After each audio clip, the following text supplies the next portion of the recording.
চলতি বছরের জানুয়ারিতে ভালোবেসে লেখক নির্মাতা আবু সাঈদ রানাকে বিয়ে করেন অভিনেত্রী মৌসুমী হামি।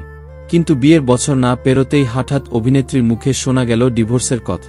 তবে কি ভাঙতে বসেছে তার সংসার, নাকি অন্য প্রসঙ্গে ডিভোর্সের বিষয়টি টেনেছেন অভিনেত্রী? এমন প্রশ্ন রহস্যের জাল বুনেছে মৌসুমীর ভক্ত অনুরাগীদের মনে। একের পর এক তারকাদের যখন বিচ্ছেদ হচ্ছে, ঠিক সে সময় গণমাধ্যমে মৌসুমী বলেন, আমরা প্রতিটি মানুষ আলাদা। কারো ব্যক্তিগত জীবনে যদি ঝড় আসে, সেটা সবার সঙ্গে মিলিয়ে ফেলা একেবারেই উচিত না। শুধু আমাদের শিল্পীদের মধ্যে ডিভোর্স হয় এমন না। আমার মনে হয় এখন মিডিয়ার মানুষের চেয়ে বাইরের মানুষের ডিভোর্স বেশি হয়।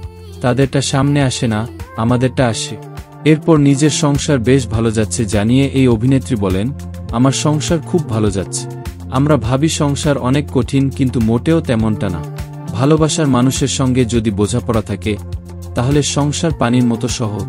এদিকে শুরু হতে যাচ্ছে নারীদের সৌন্দর্য বিষয়ক reality show Miss and Mrs Elegance Bangladesh.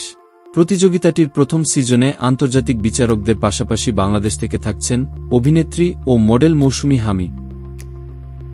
মৌসুমী হামিদ অভিনীত নয়া মানুষ সিনেমাটি মুক্তি পাচ্ছে আগামী 29 নভেম্বর। সোহেল রানা বয়াতি পরিচালিত এ সিনেমাটি নিয়ে বেশ আশাবাদী তিনি। এছাড়া যাপিত জীবন নামে আরও একটি সিনেমা মুক্তির অপেক্ষায় রয়েছে তার।